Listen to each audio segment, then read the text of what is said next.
நம்பிக்கை இல்லைன்னா இந்த உலகத்தில் நாம் நடமாடவே முடியாது. அவநம்பிக்கையோடு இருந்துக்கிட்டு இருந்தால் என்றைக்கும் அவஸ்தை தான். நாம் நம்புறது நடக்குதோ இல்லையோ அது வேறு விஷயம்.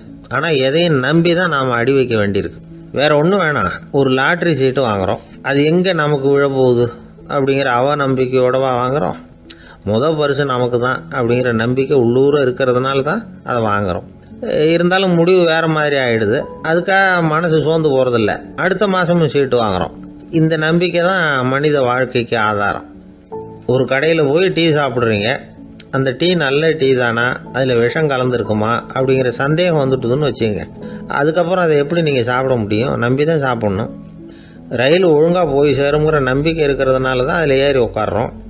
லெட்டர் ஒழுங்காக போய் சேருங்கிற நம்பிக்கை இருக்கிறதுனால தான் பெட்டியில் போடுறோம். சரி, நம்ம கதையெல்லாம் நம்மளோட இருக்கட்டும். மனித நம்பிக்கை எந்த அளவுக்கு உறுதியாகவும் அறிவுபூர்வமாகவும் இருக்கணுங்கிறதுக்கு அலெக்சாண்டர் வாழ்க்கையில் நடந்த ஒரு சம்பவத்தை உதாரணமாக சொல்லலாம். இந்த உலகத்தையே ஜெயிக்கணும்னு புறப்பட்டார் அலெக்சாண்டர். ஒரு கட்டத்தில் அவர் சிட்னஸ் நதி கரைக்கு சேர்ந்தார். அந்த சமயத்தில் அவருக்கு கடுமையான நோய் வந்துட்டுது. அவர் கூடவே வந்திருந்த கிரேக்க வைத்தியர்கள் என்னென்னமோ முயற்சியெல்லாம் பண்ணி பார்த்தாங்க. இருந்தாலும் அலெக்சாண்டருக்கு வந்திருக்கிறது என்ன நோய்ங்கிறத அவங்களால கண்டுபிடிக்க முடியல. ஏன்னா அந்த பகுதியில் உள்ளவங்களுக்கு மட்டுமே அதிகமாக வரக்கூடிய ஒரு வினோதமான நோயாக இருந்தது அது. ஆனால் அவர் இருக்கிற இடம் எதிரியோட இடம், பாரசீக மன்னனோட ஆளுகைக்கு உட்பட்ட இடம். என்ன பண்ணுறது அப்படின்னு எல்லாரும் யோசனை பண்ணாங்க. பாரசீக மன்னனோட அரண்மனையில் இருக்கிற வைத்தியர் வந்தால் இந்த நோயை குணப்படுத்தி விடுவார் அப்படின்னு சொன்னாங்க. இருந்தாலும் எதிரியோட நாட்டில் இருக்கிற வைத்தியரை கூப்பிட்டு எப்படி நம்பி வைத்தியம் பார்க்க சொல்கிறது அப்படின்னு சொல்லி எல்லாரும் தயங்கினாங்க. ஆனால் அலெக்சாண்டர் தயங்கலை. பரவாயில்ல, அழைச்சிட்டு வாங்கன்னு விட்டார். உடனே அவரை போய் அழைச்சிட்டு வந்துட்டாங்க. அவர் வந்தார். அலெக்சாண்டர் உடம்பை பரிசோதனை பண்ணி பார்த்தார். சரி, இதை குணப்படுத்தி விடலாம், பயப்பட வேண்டியதில்லை. ஆனால் இதுக்கு ஒரு மூலிகை ரசம் தயார் பண்ணி கொடுக்கணும். நான் போய் அதை தயார் பண்ணிவிட்டு 2 நாளில் திரும்பி வந்துடுறேன் அப்படின்னு சொல்லிவிட்டு போனார் அந்த வைத்தியர். அதே மாதிரி 2 நாளில் திரும்பி வந்தார் மூலிகை ரசத்தோட. இதுக்கு இடையில் அலெக்சாண்டரோட தளபதிகளில் ஒருத்தர் ரகசியமாக ஒரு எச்சரிக்கை கடிதம் கொடுத்து அனுப்பியிருக்கிறான். அதை வாங்கி என்ன விஷயம்னு பார்த்தார். இப்போ உங்ககிட்ட வந்திருக்கிற எதிரி நாட்டு வைத்தியரை நம்பாதீங்க, அவன் கொண்டுகிட்டு வந்திருக்கிற மூலிகை ரசத்தில் விஷம் கலந்துருக்குது அப்படின்னு அதில் எழுதியிருக்கு. அதை பார்த்தார் அலெக்சாண்டர். இருந்தாலும் கொஞ்சம் கூட அலட்டிக்கலை. வைத்தியர் கொடுத்த மருந்தை வாங்கி கடகடன்னு குடிச்சுட்டு அதுக்கப்புறம் அந்த கடிதத்தில் இருந்த விஷயத்தை அந்த வைத்தியர்கிட்ட சொன்னார். வைத்தியர் திகைச்சு போயிட்டார். தன் மேலே அலெக்சாண்டர் வச்சிருக்கிற நம்பிக்கையை பார்த்து அவருக்கு ரொம்ப வியப்பு. வைத்தியர் உண்மையிலேயே நல்ல மருந்து தான் கொண்டுகிட்டு கொடுத்துருக்கிறார், அதில் விஷம்லாம் எதுவும் கலக்கலை. அதுக்கப்புறம் அலெக்சாண்டர் அந்த வைத்தியரை பார்த்து சொன்னாராம், நம்பிக்கைங்கிற அச்சாணியை ஆதாரமாக வச்சுக்கிட்டு தான் இந்த உலகம் சுற்றிக்கிட்டு இருக்குது. எனக்கு எதிரியாக இருந்தாலும் பாரசீக மன்னர் ரொம்ப பெரியவர். அப்பேற்பட்ட மன்னருடைய அரண்மனை வைத்தியர் தொழில் நேர்மை இல்லாதவராக இருக்க மாட்டார். அப்படி இருந்தால் அவரை அரண்மனை வைத்தியராக வச்சிருக்கவே மாட்டாங்க அப்படின்னு நம்பினேன். என்னுடைய நம்பிக்கை வீண் போகலை அப்படின்னாராம். இதுதான் மானுட நம்பிக்கைங்கிறது. இந்த காலத்துலேயும் இது மாதிரி இந்த மானுட நம்பிக்கையை ரொம்பவும் சாமர்த்தியமாக கையாளுகிற கெட்டிக்காரங்க சில பேர் இருக்கிறாங்க. இந்த காலத்து குரு, அவருக்கு ஒரு சிஷ்யன். குரு முன்னாடி அந்த சிஷ்யன் ரொம்ப பணிவாக நின்று, குருவே, உங்கள் கையால் விஷத்தை கொடுத்தாலும் அதை வாங்கி மடமடன்னு குடிச்சிருவேன் அப்படின்னா. உன்னுடைய குரு பக்தியை மெச்சினேன் அப்படின்னார் குரு. அதுக்கு அந்த சிஷ்யன், அப்படி இல்லை குருவே, உங்ககிட்ட சிஷ்யனாக இருக்கிறத விட உங்கள் கையால் விஷத்தை வாங்கி குடிச்சு விடுறது ரொம்ப நல்லது, அதனால தான் அப்படி சொன்னேன் அப்படின்னா.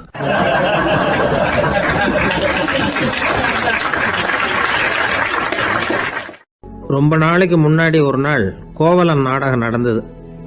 எங்கள் மதுரையில் நடந்தது. அதில் ஒரு முக்கியமான கட்டம், கண்ணகி கிட்ட சிலம்பை வாங்கிக்கிட்டு அதை விற்கிறதுக்காக மதுரை நகருக்கு புறப்படுறான் கோவலன். அந்த சமயத்தில் கண்ணகி பாடுற மாதிரி ஒரு நாடக பாடல் நாடக ஆசிரியர் எழுதினது. அது என்ன பாட்டுன்னா, மா பாவியோர் கூடி வாழும் மதுரைக்கு மன்னா போகாதீர் என்று அப்படின்னு ஆரம்பிக்கும் அந்த பாட்டு. இதுதான் அந்த பாட்டு. இதை கண்ணகி மேடையில் பாடின உடனே கூட்டத்தில் சலசலப்பு. நம்ம ஊர்லேயே நமக்கு முன்னாடியே நின்றுக்கிட்டு மா பாவியோர் கூடி வாழும் மதுரை அப்படின்னு சொல்கிறாங்களே, என்ன தைரியம் அப்படின்னு எல்லாம் குழப்பம் பண்ண ஆரம்பிச்சிட்டாங்க. மக்கள் சத்தம் போட ஆரம்பிச்சிட்டாங்க. எதிர்ப்பு குரல் அது பாட்டுக்கு வர வர அதிகமாக போட்டுது. கொண்டுகிட்டு வா அந்த நாடக ஆசிரியரை, எழுதுனது யார் அப்படின்னு ஒரே சத்தம், கூச்சல். வேறு வழி இல்லை. மெதுவாக மேடைக்கு வந்தார் அந்த நாடக ஆசிரியர். 4 பக்கத்திலிருந்தும் கேள்வி கணைகள். மக்களை பார்த்து கொஞ்சம் அமைதியாக இருங்கோ அப்படின்னு சொல்லிவிட்டு தன்னுடைய விளக்கத்தை சொல்ல ஆரம்பித்தார் அந்த நாடக ஆசிரியர். மா அப்படின்னு சொன்னால் திருமகளாகிய லட்சுமி அப்படின்னு அர்த்தம். பா அப்படின்னா கலைமகளாகிய சரஸ்வதி. வி அப்படின்னா மலைமகளாகிய பார்வதி. மா பாவியோர் அப்படின்னா திருமகளும் கலைமகளும் மலைமகளும், இவங்க மூவரும் அப்படின்னு அர்த்தம். இந்த 3 பேரும் வாழ்கின்ற மதுரை புனிதம் நிறைந்தது, சகல செல்வங்களும் நிறைஞ்சது. அப்படிப்பட்ட ஊரில் நான் அணிந்து கொள்ளும் இந்த சாதாரண சிலம்பை யார் வாங்கிக்குவாங்க அப்படிங்கிற எண்ணத்தோடு தான் கண்ணகி அப்படி சொல்கிறா. அதை நினச்சி தான் நான் எழுதினேன். ஆகவே மதுரையை ரொம்ப சிரமப்படுத்தணும், ரொம்ப மோசமாக எழுதணும் அப்படிங்கிற எண்ணம்லாம் எனக்கு கிடையாது. பெருமைப்படுத்தணும்னு நினச்சி தான் அப்படி எழுதினேன் அப்படின்னு விளக்கம் கொடுத்தாராம். இந்த விளக்கத்தை கேட்டதும் எல்லாரும் ரொம்ப சமாதானம் ஆயிட்டாங்களாம். இப்படி விளக்கம் கொடுத்த அந்த நாடக ஆசிரியர் யார் தெரியுமா? அவர் தான் தமிழ் நாடக உலகின் முதல் ஆசான் சங்கரதாஸ் சுவாமிகள். அவருக்கு நகைச்சுவை உணர்வும் அதிகம். 1920ஆம் ஆண்டு திருநெல்வேலியில் அவர் தங்கியிருக்கிறார் நாடகம் நடத்துறதுக்காக. அவர் தங்கியிருந்த வீட்டில் கொசு மூட்டைப்பூச்சி அதிகமாக இருந்திருக்கு. அவரால் தூங்கவே முடியல. அவர் அனுபவித்த தொல்லைகள் ஒரு பாட்டாக உருவாச்சு. வேடிக்கையாக ஒரு பாட்டு எழுதினாராம். மூட்டையும் கொசுவும் ஒரு வீட்டிலே மீட்டிங் போட்டால் முன்னே நிற்க யாரால் முடியும்? கொசு மோகன ராகம் போல சத்தம் போட்டு முன்னே நின்று செய்திடும் யுத்தம். இதை மறுநாள் நாடகத்தில் கோமாளி வேஷம் போட்ட ஒரு சிறுவனை விட்டு பாட வச்சிருக்காரு. எல்லாரும் சிரித்து ரசித்தாங்களாம். சங்கரதாஸ் சுவாமிகள் கல்யாணமே பண்ணிக்கல, துறவி மாதிரியே வாழ்ந்திருக்கார். தமிழ் நாடக கலைக்கு தன்னையே அர்ப்பணம் பண்ணிட்டவர் அவர். 1922 நவம்பர் மாதத்தில் ஒரு நாள் புதுச்சேரியில் அவர் வாழ்க்கை முடிஞ்சுது. அப்போ அவருக்கு வயசு 55. சங்கரதாஸ் சுவாமிகள் நாடக ஆசிரியர் மட்டும் இல்லை, மேடை நாடக இயக்குனர், தயாரிப்பாளர். அவரே ஒரு சிறந்த நடிகர். ஒரு தடவை சாவித்திரி நாடகத்தில் இவர் யமதர்மனா வேஷம் போட்டு நடிச்சிருக்கிறார். நாடகம் பார்த்துக்கிட்டு இருந்த கருவுற்ற ஒரு பெண்மணிக்கு பயத்தினால அங்கேயே குழந்தை பிறந்துட்டு தான். அந்த நிகழ்ச்சிக்கு அப்புறம் இவர் இந்த வேஷம் போடுறப்போலாம் ஜனங்களுக்கு முன்கூட்டியே எச்சரிக்கை கொடுக்க ஆரம்பிச்சிருவாராம். அதாவது அப்படி யாராவது பயப்படுறவங்க இருந்தால் கொஞ்சம் கண்ணை மூடிங்க அல்லது எழுந்திரிச்சு போடுங்கன்னு. நடிப்புன்னா அப்படிலாம் இருக்கணும். இந்த காலத்தில் நடிகர் ஒருத்தர் சொன்னார், சார் நான் இந்த நாடகத்தில் நடிக்கிறப்போ முகத்தில் நவரசங்களையும் காட்டி நடித்தேன், உணர்ச்சிகளை எல்லாம் நல்லா காட்டி நடித்தேன்.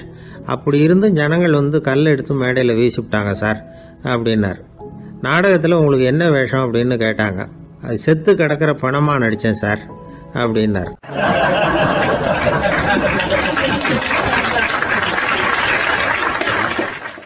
ஒரு குரு, இளம் சீடர்கள் எதிரில் உட்காந்துருக்கிறாங்க. குரு பாடம் நடத்திக்கிட்டு இருக்கிறார். சீடர்களுக்கு ஒரு ஆசை, அதாவது ஒரு முக்கியமான மந்திரத்தை நம்ம குருநாதர்கிட்ட இருந்து கற்றுக்கணும் அப்படிங்கிறது அவங்க ஆசை. அது என்ன மந்திரம்னா, இறந்தவரை உயிர்ப்பிக்கக்கூடிய புனித மந்திரம். அதாவது செத்தவங்களுக்கு மீண்டும் உயிர் உண்டாக்குகிற மந்திரம். குருவே தயவு பண்ணி அந்த மந்திரத்தை எங்களுக்கு உபதேசிக்கணும் அப்படின்னு கேட்டாங்க. அது ரொம்ப ஆபத்தானது, அது என்னத்துக்கு உங்களுக்கு வேண்டாமேன்னாராம் குரு. எங்களுடைய நம்பிக்கை உறுதிப்படுறதுக்காகத்தான் கேட்குறோம், வேற ஒன்றும் இல்லை அப்படின்னாங்களாம் சீடர்கள். பக்குவப்படாத அறிவுங்கிறது ரொம்ப ஆபத்தானது அப்படின்னாராம் குரு. இது சீடர்களுக்கு புரியல. அது எப்படிங்க பக்குவப்படாத அறிவு ஆபத்தானதுன்னு சொல்றீங்க, அப்படின்னா என்ன அப்படின்னு கேட்டிருக்காங்க சீடர்கள். குரு அதுக்கு விளக்கம் கொடுத்தாராம். அந்த மந்திரத்தை எப்போ பயன்படுத்தணுங்கிறது முக்கியம். அதை அறியக்கூடிய ஞானம் ஏற்படுகிற வரைக்கும் அதை தெரிஞ்சுக்காம இருக்கிறது தான் நல்லது, இல்லைன்னா ஆபத்துன்னாராம். ஆனால் அந்த சீடர்கள் அதை கேட்குற மாதிரி இல்லை, ரொம்ப பிடிவாதம் பண்ண ஆரம்பிச்சுட்டாங்க. சரி வாங்க சொல்கிறேன்னார் குரு. எல்லாரும் வந்தாங்க. அந்த புனித மந்திரத்தை அவங்களுக்கு ரகசியமாக உபதேசம் பண்ணார். உபதேசம் பண்ணிவிட்டு அவங்களுக்கு எச்சரிக்கையும் கொடுத்தார். இந்த மந்திரத்தை நல்லா ஆராய்ச்சி பார்த்ததுக்கு அப்புறம் தான் உச்சரிக்கணும், அவசரப்பட்டு எதுவும் செஞ்சிடக்கூடாது அப்படின்னு ஒரு தடவைக்கு பல தடவை எச்சரிக்கை கொடுத்தார். சரின்னு சொல்லிவிட்டு அவங்கெல்லாம் மந்திரத்தை கற்றுக்கிட்டு எழுந்திரிச்சு போயிட்டாங்க. ஒரு நாள் அந்த சீடர்கள் எல்லாம் மணற்பாங்கான இடத்துல அப்படியே நடந்து போயிட்டு இருக்கிறாங்க. ஒரு பாலைவன பகுதி மாதிரி ஒரு இடம். அங்கே ஒரு இடத்துல எலும்புகள் குவியலாக கிடந்தது.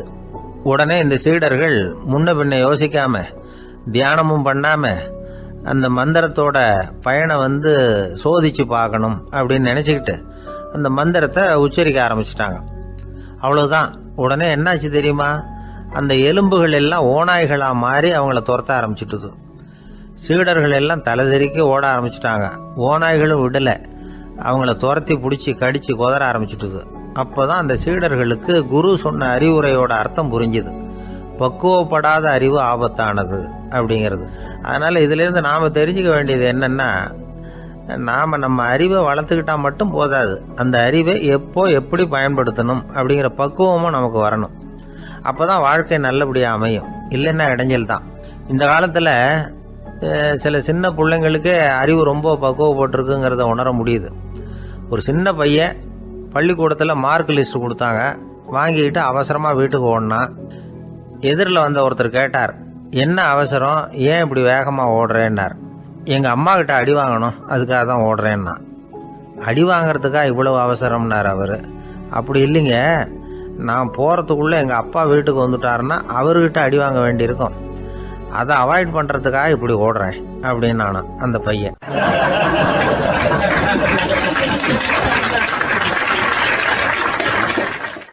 விவசாயிகள் அவங்க விவசாயம் முன்னேறி இருக்கிற அளவுக்கு விவசாயிகளுடைய வாழ்க்கை தரம் முன்னேறலை. அந்த அளவுக்கு அவர்கள் நாட்டுக்காக உழைச்சிக்கிட்டு இருக்கிறாங்க. அந்த காலத்திலே அதை பற்றி ஒரு கதை சொல்றது உண்டு. ஒரு வயசான ஆள் நிலத்தில் ஏறு உழுதுகிட்டு இருந்தாராம். கிழிஞ்சு போன ஒரு சின்ன துண்டை தான் இடுப்பில் கட்டியிருந்தாராம். தலையில் ஒரு கந்தலை சுற்றி இருந்தார். உடம்பு பூரா சேரு, ரொம்ப ஏழை. ஏறு ஓட்டிகிட்டு இருக்கிறவர் வேற எப்படி இருப்பார்? இருந்தாலும் அந்த ஆள் ரொம்ப ஜாலியாக பாட்டு பாடிக்கிட்டே ஏறு உழுதுகிட்டு இருந்தாராம். உடம்புல தான் அவர் ஏழையை தவிர மனசில் ஒரு ஏழையா தெரியல. அந்த சமயத்தில் அந்த நாட்டு ராஜா அந்த பக்கமாக குதிரை மேலே வந்தாராம். வேட்டைக்கு போயிட்டு பரிவாரங்களோட திரும்பி வந்துகிட்டு இருக்கிறார். ரொம்ப செல்வ செழிப்புல இருக்கிற ராஜா அவர் இந்த வயசான விவசாயியை பார்த்துருக்கார். இந்த ஆள் ரொம்ப ஏழைங்கிறது அவர் பார்த்தாவே பளிச்சுன்னு தெரியுது. கட்டிக்கிறதுக்கு நல்ல துணி இல்லை, உடம்போ இழைச்சி போயிருக்குது, வயிறு முதுகுல போய் ஒட்டிக்கிட்டு இருக்கு, கண்ணு குழு விழுந்து போயிருக்குது. ஆனாலும் முகத்தை பார்த்தா சந்தோஷமா இருக்கிற மாதிரி இருக்கு. இவ்வளவு உற்சாகமா பாடிக்கிட்டு இருக்கிறாரு அப்படின்னு ஆச்சரியமா நினைச்சு பார்த்தார் அந்த ராஜா. சரி, அவர்கிட்ட கொஞ்சம் பேச்சு கொடுத்து பார்க்கலாம் அப்படின்னு முடிவு பண்ணார். ஐயா பெரியவரே, இப்படி கொஞ்சம் வர முடியுமான்னாராம். பொழுது போறதுக்குள்ள நான் இந்த வயல் பூரா உழவு ஓட்டி ஆகணும், அதனால பேசுறதுக்கு நேரம் இல்லை அப்படின்னாராம் அந்த பெரியவர். என்ன அவ்வளவு அவசரமா? மீதி இருந்தா நாளைக்கு உழுதக்கூடாதா? அது சரி, உனக்கு எத்தனை ஏக்கர் நிலம் இருக்கு அப்படின்னு விசாரிச்சிருக்கார் ராஜா. எனக்குன்னு சொந்தமா உள்ளங்கை அளவு கூட நிலம் கிடையாது. இது எங்க முதலாளியோட நிலம். இதை பூராவும் உழுது முடிச்சாதான் அவர் கூலி கொடுப்பார். நான் கூலிக்கு உழுதுகிட்டு இருக்கிறேன். உங்ககிட்ட பேசிக்கிட்டு இருந்தா அவருக்கு துரோகம் பண்ணது மாதிரி ஆயிடும் அப்படின்னாராம். ராஜா குதிரை விட்டு கீழே இறங்கினார். வரப்புல நடந்து அந்த பெரியவர்கிட்டயே போனாராம். சரி, ஒரு நாள் பூரா உழுதா உனக்கு எவ்வளவு கூலின்னு கேட்டிருக்கார். 8 அணா கூலி கிடைக்கும்னாராம் அவர். இது ரொம்ப காலத்துக்கு முன்னாடி நடந்த ஒரு சம்பவங்கிறதுனால அப்ப 8 அணா கூலிங்கிறது ரொம்ப பெருசு. இருந்தாலும் அதுவும் அந்த ராஜாவுக்கு பெரிய கூலியா தெரியல. இவ்வளவுதானா, இதை வச்சுக்கிட்டு நீ எப்படி காலம் தள்ளுற அப்படின்னாராம். ஒன்னும் கவலை இல்லை அப்படின்னாராம் அவரு. ராஜாவுக்கு ரொம்ப ஆச்சரியமா போச்சு. 8 அணா கூலி வாங்குற இந்த ஆளு கவலை இல்லாம இருக்கிறார், ஏராளமான வசதியோட இருக்கிறன்னா கவலை இல்லாம வாழ முடியலையே அப்படின்னு நினைச்சு பார்த்திருக்கார். அது சரி, 8 அணாவில் எப்படி குடும்பம் நடத்துற அப்படின்னு கேட்டாராம். எனக்கு கிடைக்கிற 8 அணாவில் 2 அணா குடும்பத்துக்கு செலவழிக்கிறேன், 2 அணா பழைய கடனுக்கு கொடுக்குறேன், 2 அணா தர்மம் செய்யறேன், 2 அணா வட்டிக்கு கொடுக்குறேன், ஒரு குறையும் இல்லைன்னாராம். ராஜாவுக்கு ஒன்றும் புரியல. எனக்கு ஒன்றும் புரியலேன்னு இருக்காரு. ஐயா, எனக்கும் என் மனைவிக்கும் 2 அணா செலவாகுது. வயசான அம்மா அப்பா இருக்கிறாங்க, சின்ன வயசுல என்னை காப்பாத்தினவங்க அவங்க. அந்த கடனுக்கு 2 அணா செலவாகுது, அது பழைய கடன். என் தங்கச்சி ஒருத்தி ஆதரவு இல்லாத நிலைமையில தன்னுடைய மகனோட என் வீட்டுல இருக்கிறா. அவளுக்கும் அவள் மகனுக்கும் 2 அணா செலவு பண்றேன், அது தர்மம். எனக்கு 2 பிள்ளைங்க இருக்கிறாங்க, அவங்களுக்கு 2 அணா செலவு பண்றேன், அது வட்டிக்கு கொடுக்கறது மாதிரி. பிற்காலத்துல அவங்க எங்களை காப்பாத்துவாங்க. அந்த வகையில நான் திருப்தியோட வாழ்ந்துகிட்டு இருக்கிறேன் அப்படின்னாராம். ராஜாவுக்கு அர்த்தம் புரிய ஆரம்பிச்சுதான். அந்த பெரிய நிலத்தை விலை கொடுத்து வாங்கி அந்த பெரியவருக்கே தானமா கொடுத்துட்டாராம். இப்போ ஊழவருக்கே நிலம் சொந்தமாயிட்டுது. அன்னையிலிருந்து அரசனுக்கும் ஆறுதல் கிடைச்சுதான். இப்படி ஒரு கதை சொல்லுவாங்க. 8 அணா வருமானத்தை வச்சுக்கிட்டு எப்படி காலத்தை தள்ளுறதுன்னு சொல்றதுக்காக இந்த கதையை சொல்றதாக யாரும் தப்பா நினைச்சுக்க கூடாது. கிடைக்கிறத எப்படி பங்கு போடுறார், எப்படி திருப்தியா வாழறார் அப்படிங்கிறது தான் முக்கியம். அது மாதிரி இன்றைக்கு இந்த பொங்கல் திருநாளில் உழவர்கள் மனசு மகிழ்ச்சியா இருந்ததுன்னா அது எல்லாரும் மகிழ்ச்சியா இருக்கிறது மாதிரி அர்த்தம். அதனால அவர்கள்ட்ட இருந்து நாம பாடம் கத்துக்கணும். சில உழவர்கள் தங்கள் நிலத்துல விளையறத தாங்கள் சாப்பிட மாட்டாங்க, அடுத்தவங்கள்ட்ட வித்துட்டு சந்தையில போய் வேற அரிசி வாங்கிட்டு வந்து தான் இவங்க சாப்பிடுவாங்க. அப்படிப்பட்ட விவசாயிகள்லாம் இது உண்டு. பங்கிடுகிற பண்பை உழவர்கள்ட்ட இருந்து கற்றுக்கொள்ளுங்கள் அப்படிமாங்க. ஒரு ஆள் நிம்மதியா மகிழ்ச்சியா இருந்தானா உங்க நிம்மதிக்கும் மகிழ்ச்சிக்கும் என்ன காரணம்னு கேட்டிருக்காரு இன்னொருத்தர்.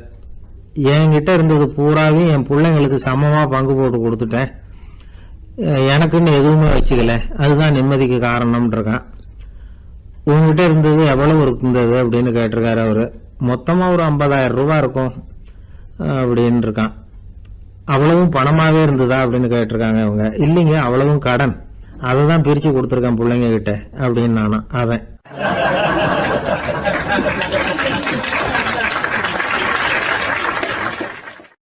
ஒரு ஜென் துறவி, அவருக்கு ரொம்ப வயசாயிட்டுது, கடைசி காலம்.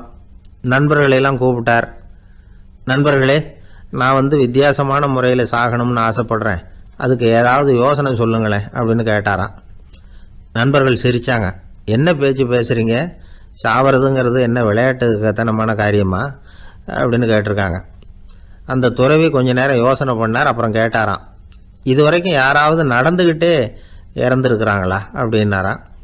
எல்லாரும் இல்லைன்னாங்களாம். ஒருத்தர் மட்டும் சொல்லியிருக்கார். அப்படியும் ஒருத்தர் இறந்துருக்கிறதாக ஒரு கதையில் படிச்சிருக்கிறேன், ஒரு ஞானியால் தான் அப்படியெல்லாம் செய்ய முடியும் அப்படின்னு அவர் சொன்னாராம். சரி, அப்படின்னா அந்த முறை நமக்கு வேணாம், நின்றுக்கிட்டே யாராவது உயிரை விட்டுருக்காங்களா அப்படின்னு விசாரிச்சாராம். அப்படியும் ஒருத்தர் இறந்துருக்கிறார் அப்படின்னாங்களாம்.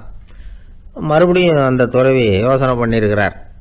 ஏதாவது வித்தியாசமான முறையில் நாம் போகணும் அப்படிங்கிறது அவருடைய விருப்பம். மனிதன் எப்படி வாழ்கிறானோ அப்படி இறப்பது தான் நல்லது.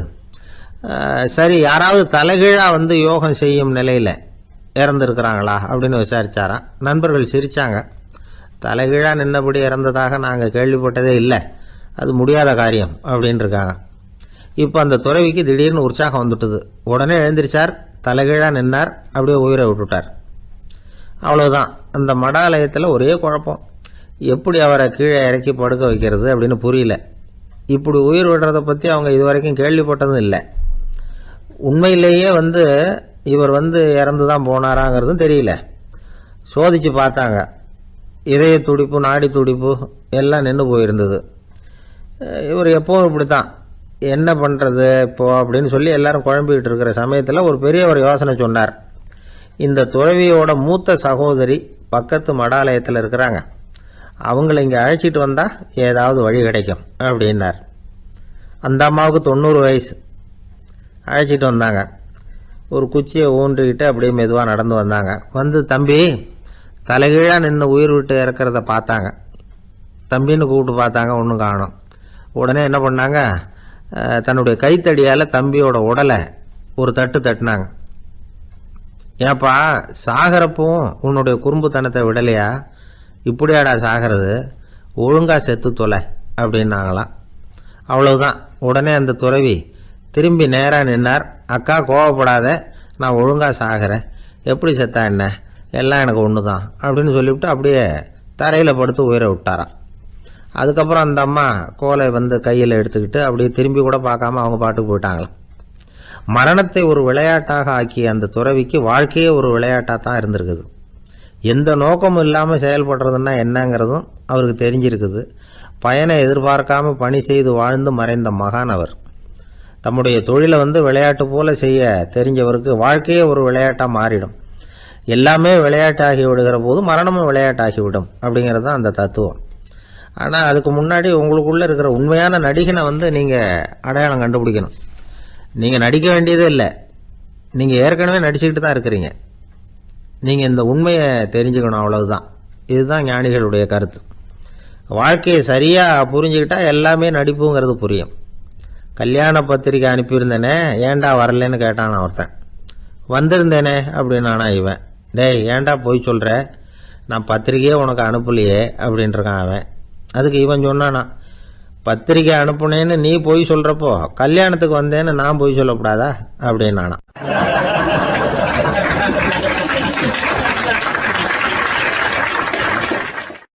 ஆரம்ப காலத்தில் ஒரு குரு, அப்போ ஒரு சீடன் இருந்தான். அது வேடிக்கையான குரு, வேடிக்கையான சீடன்.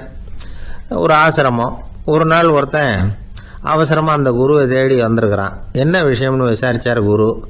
உங்கள் சீடர் என்னை அடிச்சுட்டார் அப்படின்னு புகார் பண்ணானா அந்த ஆள்.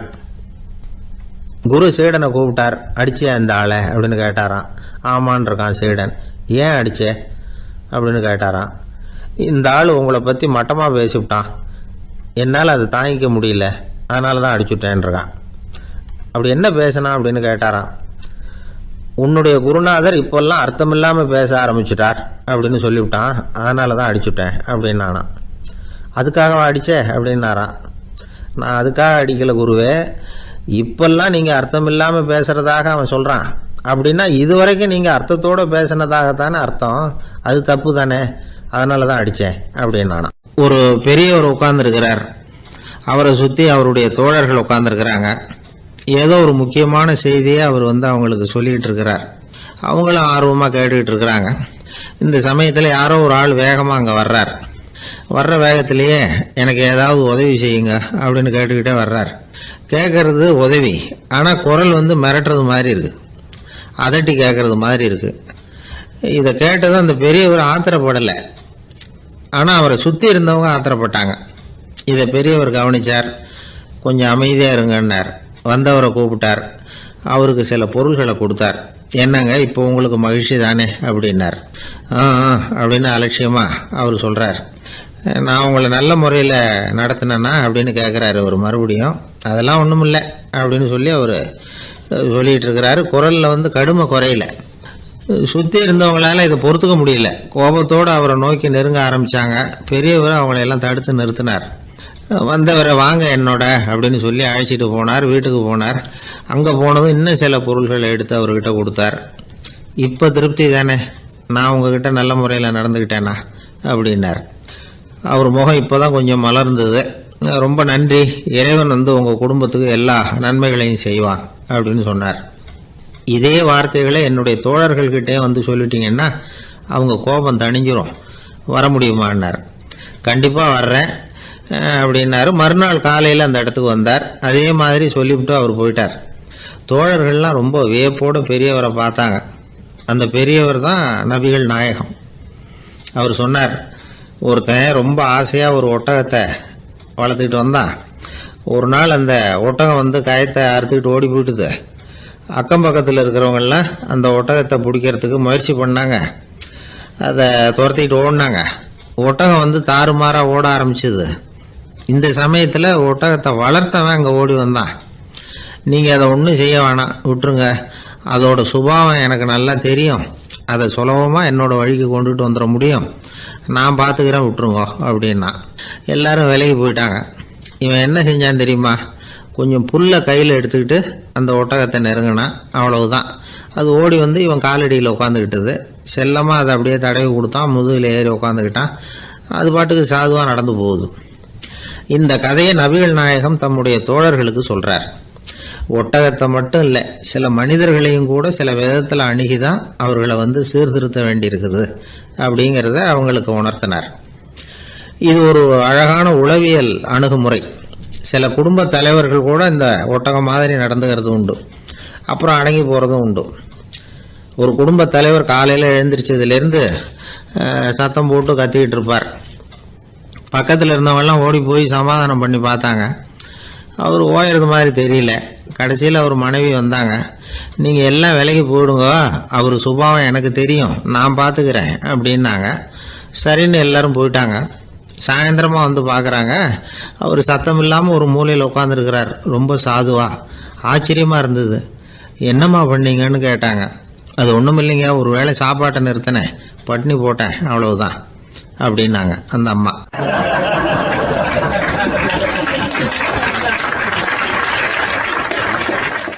அளவுக்கு மிஞ்சினால் அமிர்தமும் நஞ்சு அப்படின்னு சொல்லுவாங்க. அது உண்மைதான். ஒருத்தருக்கு அளவுக்கு மீறிய புகழ் வந்துட்டுதுன்னு வச்சுங்க, அது கூட ஆபத்தாக போயிடுறது உண்டு. பழங்காலத்துல எல்லாம் கிரேக்க தேசத்தில் ஒரு பழக்கம் உண்டாம். அதாவது யாராவது ஒருத்தரை நாடு கடத்தணும்னா அதுக்கு ஒரு வழி உண்டு. அதாவது ஒருத்தரை நாடு கடத்தணும்னு மக்கள் விரும்புகிறாங்கன்னு வச்சுங்களேன், அவர் பேரை ஒரு மண்பாண்ட ஓட்டுச்சில்லில் எழுதி அதை ஒரு குறிப்பிட்ட பொது இடத்துல போட்டுற வேண்டியது, அவ்வளவுதான். இது மாதிரி பல பேர் போட்டுக்கிட்டே இருப்பாங்க, எல்லாம் அப்படியே குவிஞ்சு போயிடும். அந்த ஓட்டாஞ்சில்லு குவியலில் யாருடைய பேர் அதிகமாக இருக்குதோ அந்த நபரை ஒரு 10 ஆண்டுகள் நாடு கடத்தி விடுவாங்க. இது அந்த ஊர் வழக்கமாக. ஒரு நாள் அந்த குவியலுக்கு பக்கத்தில் ஒரு ஆள் நின்றுக்கிட்டு இருக்கிறான். அவன் கையில் ஒரு ஓட்டாஞ்சில்லு வச்சிருக்கிறான்.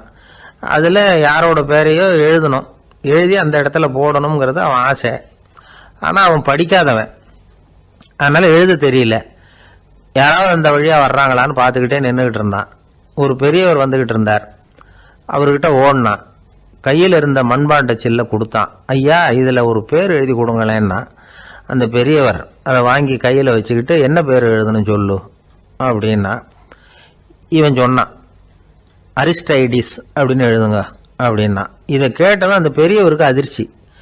ஏன்னா அவர் தான் அரிஸ்டைடிஸ், தத்துவ மேதை அரிஸ்டைடிஸ் அவர். இருந்தாலும் நான் தான் அதுங்கிறத காட்டிக்காம அந்த ஆளுகிட்ட கேட்டார். அது சரிப்பா, அரிஸ்டைடிஸ்ங்கிற பேரை எழுத சொல்ற, அவர் உனக்கு என்ன கெடுதல் பண்ணார், அவர் பேரை இதில் எழுத சொல்றியே அப்படின்னு கேட்டிருக்கார். அதுக்கு இவன் சொன்னானா, அவர் எனக்கு எந்த கெடுதலும் பண்ணல, அவரை நான் பார்த்தது கூட இல்லை அப்படின்னு இருக்கான். அப்புறம் எதுக்காக அவரை நாடு கடத்தணும்னு நீ ஆசைப்படுற அப்படின்னு கேட்டிருக்கார். இப்போ அந்த ஆள் சொல்கிறான், அரிஸ்டைடஸை பற்றி எல்லாரும் பேசுகிறாங்க, அவர் ரொம்ப நல்லவர், அவர் ஒரு பெரிய அறிவாளிங்கிறாங்க, அவர் ஒரு பெரிய வள்ளல், பேரறிஞர், இப்படி எல்லாரும் சொல்கிறத கேட்டு கேட்டு எனக்கு ரொம்ப அலுத்து போயிட்டுது, அதனால தான் வெறுப்பாயிட்டேன் அப்படின்னு நானும். இதிலேருந்து என்ன தெரியுது, நாம் நல்லவனாக இருக்கிறதுல ஒன்றும் இடைஞ்சல் இல்லை. ஆனால் நம்மளை நல்லவன் நல்லவன் எல்லாரும் சொல்ல ஆரம்பிச்சிட்டாங்கன்னு வச்சுக்கோங்க, அப்போ இடைஞ்சல் ஆரம்பம்னு அர்த்தம். எதுவுமே அளவுக்கு மிஞ்சி போகாமல் பார்த்துக்க வேண்டியது ரொம்ப அவசியம்.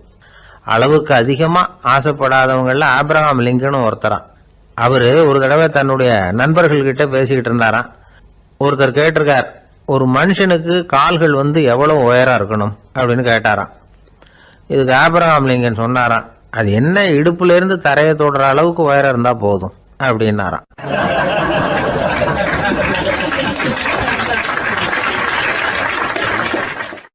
ஒரு ஊரில் ஒரு ராஜா இருந்தார். அவர் அடிக்கடி காட்டுக்கு வேட்டையாட போவார். சில நண்பர்களையும் கூட அழைச்சிக்கிட்டு போவார். காட்டுக்கு போனதும் ஆளுக்கு ஒரு பக்கமாக போய் வேட்டையாடுவாங்க. சாயந்தரமாக திரும்பி வருவாங்க. மறுநாள் அரண்மனையில் உட்காந்து ஒவ்வொருத்தரும் அவங்க அனுபவங்களை எல்லாம் சொல்லிக்குவாங்க. அவங்க வீரத்துக்கு தகுந்த மாதிரி பரிசை அந்த ராஜா கொடுப்பார். இது மாதிரி ஒரு தடவை எல்லாரும் வேட்டைக்கு போயிட்டு திரும்பி வந்ததும் உட்காந்து பேச ஆரம்பிச்சிருக்கிறாங்க. ஒருத்தன் சொன்னான், தன்னுடைய வீர செயலை பற்றி அளக்க ஆரம்பிச்சிட்டான். ஏன்னா அதுக்கு பரிசு கிடைக்க போகுதில்ல, அதனால. அவன் என்ன சொன்னான் தெரியுமா, அரசே, நேற்றுக்கு காட்டில் என்னாச்சு தெரியுமா, எனக்கு நேராக ஒரு சிங்கம் வாயை திறந்துக்கிட்டு வந்துட்டுது, நான் பயப்படவே இல்லை. உடனே ஒரு கல்லை எடுத்து குறி பார்த்து வீசினேன், சிங்கத்து வாய்க்குள்ளே போய் அந்த கல் மாட்டிக்கிட்டுது, அவ்வளவுதான்.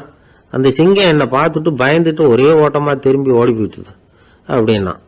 ஆஹா பலே அப்படின்னு எல்லாரும் கை தட்டினாங்க. 2வது ஆள் ஒருத்தன் எழுந்திரிச்சான். அவன் சொல்ல ஆரம்பிச்சான், அரசே, நான் போன வழியில் 2 பெரிய மலைப்பாம்பு கிடந்தது, என்னை மூழ்கிறதுக்கு வந்தது. நான் என்ன பண்ணேன் தெரியுமா, அந்த 2 பாம்போட வாலையும் ஒன்றா சேர்த்து முடிச்சு போட்டுட்டேன், அவ்வளவுதான்.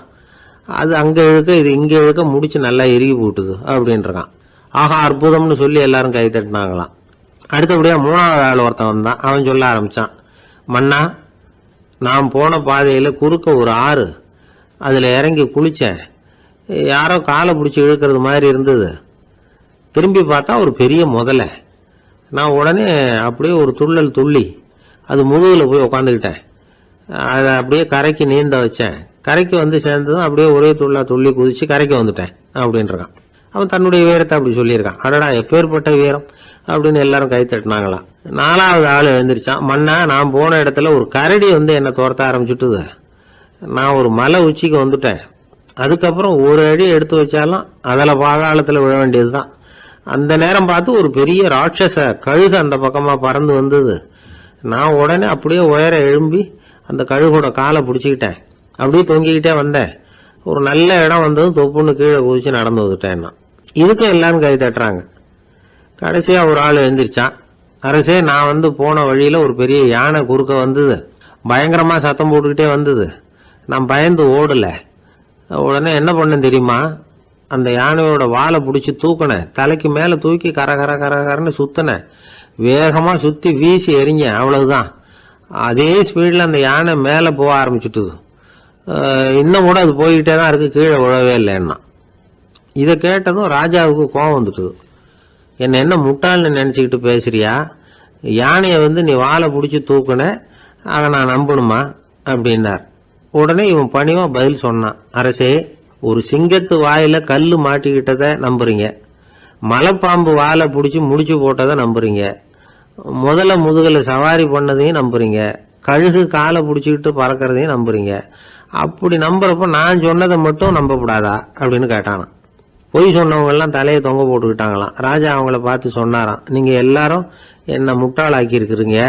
கடைசியாக பேசின இவன் தான் எனக்கு உண்மை எது பொய் எதுங்கிறத புரிய வச்சிருக்கிறான். இவன் தான் உண்மையான தைரியசாலி அப்படின்னு சொல்லி அவனுக்கே பரிசையெல்லாம் கொடுத்து பாராட்டினாராம். இப்படி ஒரு கதை. உண்மையை நிலைநாட்டுகிறவன் தான் உண்மையான வீரன் அப்படிங்கிறத இதுல இருந்து நாம புரிஞ்சுக்கணும். இந்த காலத்துல எல்லாம் பொய் சொன்னாதான் பிழைக்க முடியுங்கிறது ஒரு சில பேரோட நம்பிக்கை. ஒரு அப்பாவுக்கு தன் மகனுக்கு பொய் சொல்ல தெரியலையேங்கிற கவலை. பொய் சொன்னாதான் இந்த உலகத்துல பிழைக்கலாம், ஆனா இவனுக்கு அது தெரியலையே, அதனால இவனை அழைச்சிட்டு போய் நடுக்கடல்ல விட்டுட்டு வந்துருவோம் அப்படின்னு அழைச்சிட்டு புறப்பட்டான். கடற்கரைக்கு போனான்.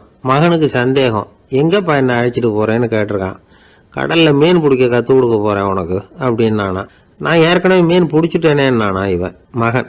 எங்க அதுன்னு கேட்டிருக்கான். அப்பங்காரன். சுட்டு சாப்பிட்டுட்டேன் இருக்கான் புள்ள. அப்பங்காரன் பார்த்தான், சரி நம்ம புள்ள பொழைச்சிக்கோ அப்படின்னு சொல்லி திருப்பி அழைச்சிட்டு வந்துட்டானா. இணை புரியாத 2 நண்பர்கள் இருந்தாங்களாம். 2 பேரும் விடாம சிகரெட் குடிக்கிறவங்க. அதுல ஒருத்தன் செத்து போட்டான். இன்னொருத்தன் அதுக்கப்புறம் 2 சிகரெட்டா குடிக்க ஆரம்பிச்சானா. ஏன் இப்படி பண்றேன்னு கேட்டிருக்காங்க. நான் ஒரு சிகரெட்டு தான் குடிக்கிறேன், செத்து போன என்னுடைய ஃப்ரெண்டு இருக்கானே செத்து போனவன், அவனுக்காக இன்னொரு சிகரெட்டு குடிக்கிறேன் அப்படின்னு நானா. இது ரொம்ப ஆபத்து, விட்டுடு அப்படின்னு சொல்லியிருக்காங்க. சரின்னு ஒத்துக்கிட்டான். ஆனால் அதுக்கப்புறமும் ஒரு சிகரெட் விதமாக குடிச்சிக்கிட்டே இருந்தான். சிகரெட் பழக்கத்தை நீ இன்னும் விடலையான்னு கேட்டாங்களாம். அந்த பழக்கத்தை நான் எப்போ விட்டுட்டேன், இப்போ நான் குடிக்கிறது என் ஃப்ரெண்டுக்காக அப்படின்னு நானா. இவங்கெல்லாம் எப்படி திருந்துறது?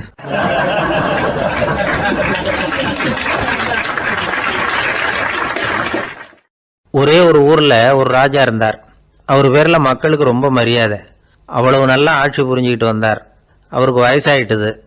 அதனால ஒரு நாள் அமைச்சரை கூப்பிட்டார். இதை பாருங்க, எனக்கு வயசாயிட்டுது, அதனால இந்த அரச பொறுப்பை எல்லாம் நீங்க ஏத்துக்குங்க அப்படின்னார். அதுக்கப்புறம் ராணியை கூப்பிட்டார். வா, நாம இனிமே இங்க இருக்க வேணாம், காட்டுக்கு போய் தவம் பண்ணலாம் அப்படின்னு கூப்பிட்டார். இந்த செய்தி மக்களுக்கு அறிவிக்கப்பட்டது. மக்கள் உடனே கூட்டம் கூட்டமா அரண்மனைக்கு வர ஆரம்பிச்சுட்டாங்க. மன்னரை போய் பாக்குறாங்க. அரசே, தாங்கள் எங்களுக்கு தந்தை மாதிரி. நீங்க காட்டுக்கு போயிட்டா நாங்கள்லாம் இங்க எப்படி இருக்க முடியும்? எங்களுக்கெல்லாம் எந்த துன்பமும் இல்லாம பார்த்துக்கிட்டு வர்றீங்க. இது மாதிரியான ஒரு அரசாட்சி இல்லைன்னா மக்கள் வாழ்ந்து என்ன பயன் அப்படின்னாங்க. இருந்தாலும் என்ன பண்றது, வயசாயிட்ட காரணத்தினால இந்த முடிவுக்கு வர வேண்டி இருக்குது அப்படின்னாரா ராஜா. அப்படின்னா நீங்க காட்டுக்கு போக வேணாம், நாங்க போறோம். நாங்க அங்க போய் தவம் பண்றோம், வழிபாடு பண்றோம், கடவுள் வருவார், அவர்கிட்ட வரம் வாங்கிட்டு வந்துடுறோம் அப்படின்னாங்களாம். அப்படி சொல்லிவிட்டு உடனே எல்லாரும் காட்டுக்கு போனாங்க.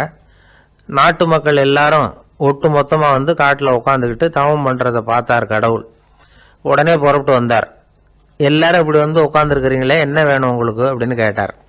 உடனே மக்கள் எல்லாரும் ஒரு குரலில் சொன்னாங்க, சுவாமி, எங்கள் மன்னன் ரொம்ப நாளைக்கு நல்லபடியாக இருக்கணும். அவர் மகிழ்ச்சியாகவும் உடல் நலத்தோடும் இருந்தாதான் நாங்கள் அமைதியாக வாழ முடியும் அப்படின்னாங்க. சரி, அதுக்கு என்ன செய்யணும் அப்படின்னாரு ஆண்டவன். எங்கள் மன்னருக்கு இன்னும் ஒரு 100 வருஷம் ஆயுளை கொடுங்க அப்படின்னாங்க. அவ்வளவு தானே, சரி அப்படியே ஆகட்டும் அப்படின்னு சொல்லிவிட்டு ஆண்டவன் போயிட்டார்.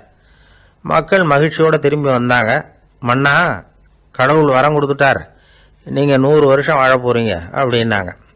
இதை கேட்டதும் ராணி ராஜாவை வணங்கி, நான் தவம் செய்ய போகிறேன் அப்படின்னு புறப்பட்டாங்க. உடனே மக்கள் என்ன நினைச்சாங்க தெரியுமா? ஐயோ, நாம ராஜாவுக்கு மட்டும்தானே நீண்ட ஆயுள் வேணும்னு வரம் வாங்கினோம், ராணிக்கு வாங்கலையே, அதுதான் கோபத்தில் புறப்பட்டாங்க போல இருக்கு அப்படின்னு நினைச்சு வருத்தப்பட்டாங்க. ஆனால் ராணி நினைச்சது அது இல்லை. ராணி போய் தவம் பண்ணாங்க, கடவுள் காட்சி கொடுத்தார். இவங்க கேட்குறாங்க, சுவாமி ராஜாவுக்கு மட்டும் 100 வருஷம் ஆயுள்னு வரம் கொடுத்துட்டீங்க, அப்படின்னா குடிமக்களும் 100 வருஷம் இருக்கணும். இப்படிப்பட்ட குடிமக்கள் இல்லைன்னா அப்படிப்பட்ட அரசன் இருந்து என்ன பிரயோஜனம் அப்படின்னாங்களாம். ஆண்டவன் பார்த்தார், சரி அவங்களும் 100 வருஷம் வாழ்வாங்க, அது மட்டும் இல்லை நீயும் 100 ஆண்டு காலம் வாழ வரமளிக்கிறேன் அப்படின்னு சொல்லிவிட்டு மறைஞ்சிட்டார். இதில் ஆண்டவன் வர்றதும் மறையிறதும் முக்கியம் இல்லை. இதில் கவனிக்க வேண்டியது ஆள்கிறவனின் விசால மனம், குடிமக்களின் விசால மனம், ஆள்கிறவன் மனைவியினுடைய விசால மனம். இப்படி ஒரு நாடு இருந்துட்டுதுன்னா எப்படி இருக்கும் வாழ்க்கை நினச்சி பாருங்கள். அதனால தான் பெரியவங்கள்லாம் சொல்கிறாங்க, இதய வாசல் திறந்தே இருக்கணும், இதயத்தின் கதவுகளை மூடாதீங்க அப்படின்னு சொல்லுவாங்க. என்கிட்ட ஒருத்தர் சொன்னார், என்னுடைய இதய வாசல் எப்பவும் திறந்தே தான் இருக்குதுன்னார். எதனால் அப்படி சொல்கிறீங்க அப்படின்னு கேட்டோம். டாக்டரே சொல்லிவிட்டார், என்னுடைய இதயத்தில் ஒரு ஓட்டை இருக்குது அப்படின்னு, வால்வு சரியில்லையா அப்படிங்கிறார்.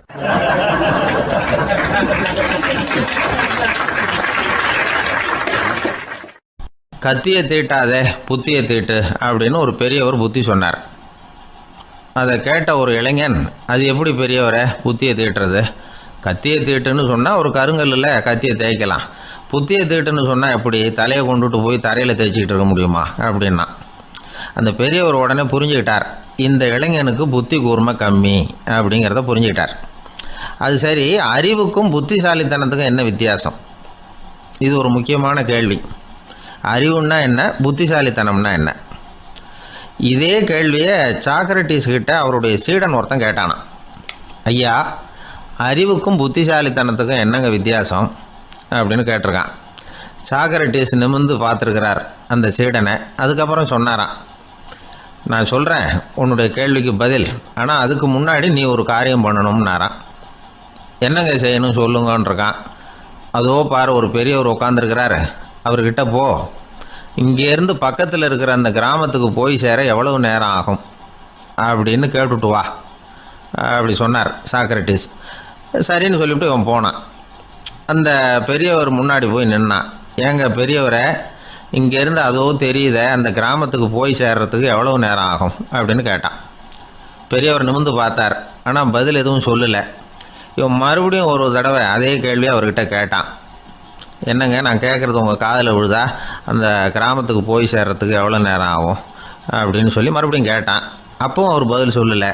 உடனே அவன் மனசுக்குள்ளே முடிவு பண்ணிக்கிட்டான், சரி பெரியவர் ஒரு மாதிரியாக தெரிகிறார், புத்தி சுவாதீனம் சரியில்லாத ஒரு மாதிரி தெரியுது அப்படின்னு நினச்சிக்கிட்டே வந்த வழியிலே திரும்பி வந்துட்டான். கொஞ்சம் தூரம் நடந்திருப்பான். இப்போ அந்த பெரியவர் மறுபடியும் கூப்பிட்டார், இளைஞனே இப்படி வாழ்னார். இவனுக்கு ஒன்றும் புரியல. மறுபடியும் திரும்பி நடந்தான். அவர் முன்னாடி போய் நின்னான். பெரியவர் சொன்னார், தம்பி இங்கேருந்து அந்த கிராமத்துக்கு போய் சேர்றதுக்கு 5 நிமிஷம் ஆகும் அப்படின்னார். இப்போது அந்த இளைஞன் அந்த முதியவரை ஒரு மாதிரியாக பார்க்க ஆரம்பித்தான். அதுக்கப்புறம் கொஞ்சம் யோசித்தான். பிறகு அவர்கிட்டே கேட்டுட்டான், ஏங்க பெரியவரை, இதே பதிலை அப்போவே என்கிட்ட சொல்லியிருக்கலாமே, என்னை திரும்பி போன்னு சொல்லிவிட்டு பாதி தூரம் போனதுக்கப்புறம் மறுபடியும் கூப்பிட்டு அதுக்கப்புறம் இப்படி சொல்கிறீங்களே, இது நியாயமா அப்படின்னா. பெரியவர் சிரித்தார். அதுக்கப்புறம் சொன்னார், ஏன்பா நீ எவ்வளவு வேகமாக நடக்கிறேங்கிறத பார்க்காம நீ கிராமத்துக்கு போய் சேர வேண்டிய நேரத்தை எப்படி என்னால் சொல்ல முடியும்?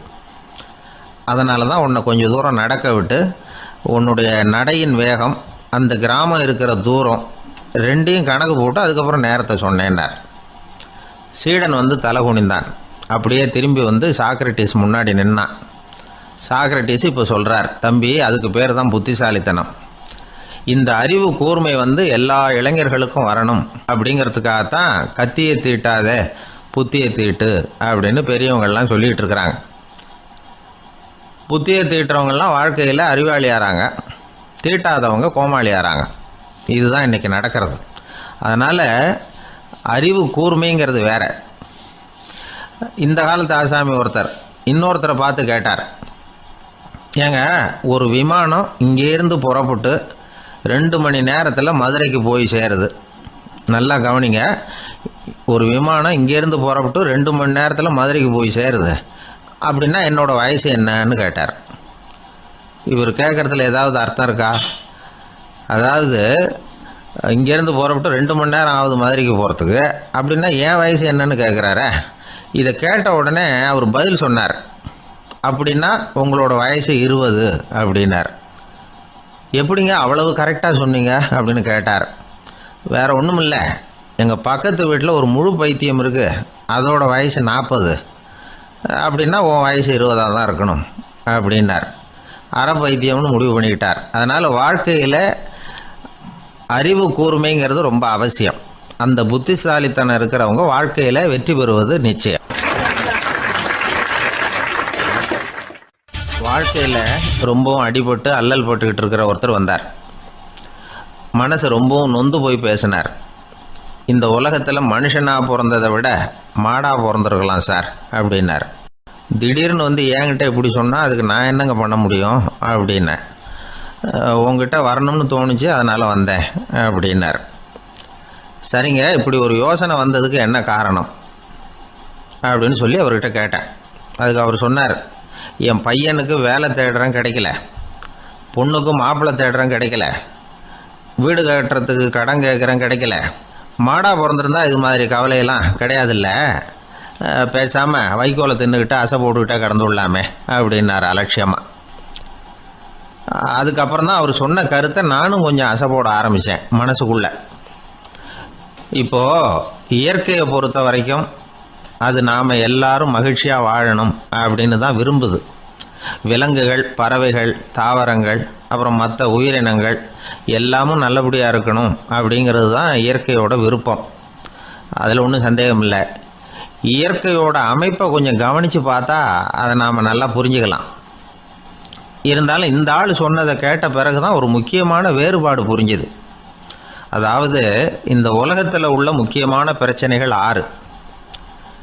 அந்த 6 பிரச்சனைகளும் ஆடு மாடுகளுக்கு கிடையாது, மரம் செடி கொடிகளுக்கு கிடையாது. ஆனால் மனுஷன் அந்த 6 பிரச்சனைகளையும் சந்திக்க வேண்டியிருக்கு. சரி, அந்த 6 பிரச்சனைகள் என்னென்ன தெரியுமா? முதல்ல இந்த ஆடு மாடுலாம் நமக்குன்னு சொந்தமாக ஒரு வீடு இல்லையே அப்படின்னு கவலைப்பட்டுக்கிட்டு இருக்கிறதில்ல. ஆனால் மனிதனுக்கு வீடு தேவைப்படுது. இது ஒரு வித்தியாசம். இப்போ 2வது பிரச்சனை என்னென்னா ஆடை பிரச்சனை. ஒரு கோழியோ சேவலோ நாம் போட்டுக்கிறதுக்கு ஒரு சட்டை இல்லையே அப்படின்னு கவலைப்படுறதில்ல. ஆனால் மனுஷனுக்கு அந்த கவலை உண்டு. சரி, இப்போ 3வது என்னன்னு பார்த்தா கல்வி பிரச்சனை. ஒரு பசுமாடு கவலையோடு நின்றுக்கிட்டு இருக்கு அப்படின்னு வச்சுக்குவோம். நீங்கள் அதுக்கிட்ட போய் ஏன் பசுமாடை கவலையோடு நின்றுக்கிட்டு இருக்கிற அப்படின்னு கேட்குறீங்க. என் கண்ணுக்குட்டிக்கு எல்கேஜியில் இடம் கிடைக்கல, டொனேஷன் கொடுக்கறதுக்கு கையில் பணமும் கிடையாது, சிபாரிசுக்கு யாரை பிடிக்கிறதுன்னு தெரியல, இப்படியா சொல்லிகிட்டு இருக்கோம். அதுக்கு அந்த கவலையெல்லாம் கிடையாது. ஆனால் மனிதனுக்கு அந்த கவலை உண்டு. 4வது என்னன்னு பார்த்தீங்கன்னா வேலைவாய்ப்பு பிரச்சனை. வேலை கிடைக்கலையே அப்படின்னு வேப்ப மரம் கவலைப்படுறதில்ல, ஆனால் மனுஷன் கவலைப்படுறான். 5வது என்னன்னு பார்த்தா கல்யாண பிரச்சனை. எருமை மாடு பசுமாடு எல்லாம் பொண்ணுக்கு மாப்பிள்ளை தேடிட்டாலே இது பேப்பரில் மணமகன் தேவை அப்படின்னு விளம்பரமாக கொடுக்குது, அதெல்லாம் கிடையாது. 6வது என்னன்னு பார்த்தீங்கன்னா பணம் சம்பந்தமான பிரச்சனை. ஆடு மாடுலாம் பணத்தை சேமிக்கணும்னோ ஏதாவது நிதி நிறுவனத்தில் முதலீடு பண்ணணும்னோ நினச்சிக்கிட்டு இருக்கிறதில்ல. பணத்தை எப்படி காப்பாற்றுறது அப்படிங்கிற கவலையும் அதுகளுக்கு கிடையாது. குதிரை வந்து குளம்போடு பிறக்குது, அதனால் அது காடு மேடெல்லாம் கவலை இல்லாமல் தெரியலாம். ஆடு வந்து உடம்புல ரோமத்தோடு பிறக்குது, அதனால் அது குளிரை பற்றி கவலைப்பட வேண்டிய அவசியம் இல்லை. ஆனால் மனுஷனை பார்த்திங்கன்னா அவன் தான் ஒன்றும் இல்லாமல் பிறக்கிறான். ஏன் இந்த பாகுபாடு அப்படின்னு கேட்டால் இதை பற்றி கொஞ்சம் சிந்திச்சு பார்க்கணும். அதாவது இந்த சந்தேகத்தை ஒரு பெரியவர்கிட்டையும் கேட்டேன். அவர் சொன்னார் இதுக்கு பதில். அவர் இதே கேள்வியை இயற்கை கிட்ட கேட்டாராம். இயற்கை பதில் சொல்லிச்சான். வேறு யாருக்கும் கொடுக்காத ஒரு வலுவான கருவியை, ஒரு பவர்ஃபுல் வெப்பன் மனுஷனுக்கு கொடுத்துருக்குறேன்னு, அந்த கருவியை உபயோகப்படுத்தி அந்த 6 பிரச்சனையை மட்டும் இல்லை 6 கோடி பிரச்சனைகள் இருந்தாலும் அதையெல்லாம் சமாளிக்கலாம். அது கருவி என்ன தெரியுமா? அதுதான் 6வது அறிவு. அதை உபயோகப்படுத்தினா காலுக்கு செருப்பு தயார் பண்ணிக்கலாம், குளிருக்கு போர்வை தயார் பண்ணிக்கலாம், என்ன வேணும்னாலும் செய்யலாம் அப்படின்னு இயற்கை பதில் சொல்லிச்சான். அதனால் நாம் செய்ய வேண்டியது என்னென்னா இயற்கையை முதல்ல சரியாக புரிஞ்சுக்கணும். இயற்கையின் படைப்பையே நாம் வந்து சரியாக புரிஞ்சுக்கிறது இல்லையா, அதுதான் வேதனை. இந்த கதையை கேளுங்க. இப்போ நகரத்திலேருந்து ஒரு ஆள் கிராமத்துக்கு வந்தான். அங்கே ஒரு சிறுவன் மாடு மேய்ச்சிக்கிட்டு இருந்தான். நகரத்து ஆள் சொன்ன எவ்வளோ அழகான பசு. அது சரி, இதுக்கெல்லாம் ஏன் கொம்பு இல்லைன்னா, இதுக்கு அந்த பையன் பதில் சொன்னான். பசுமாட்டுக்கு கொம்பு இல்லாததுக்கு பல காரணங்கள் உண்டு. கண்ணுக்குட்டியாக இருந்தால் கொம்பு இருக்காது. பசு வளர்ந்து பெருசானதுக்கு அப்புறம் தான் கொம்பு முளைக்கும், இது ஒரு காரணம். சில சமயம் வளர்கிற கொம்பை எடுத்து விடுறது உண்டு, அது ஒரு காரணம். ஆனால் இதுக்கு ஏன் கொம்பு இல்லைன்னு கேட்குறீங்க. அதுக்கு என்ன காரணம்னா, இது பசு இல்லை, குதிரை அப்படின்னானா.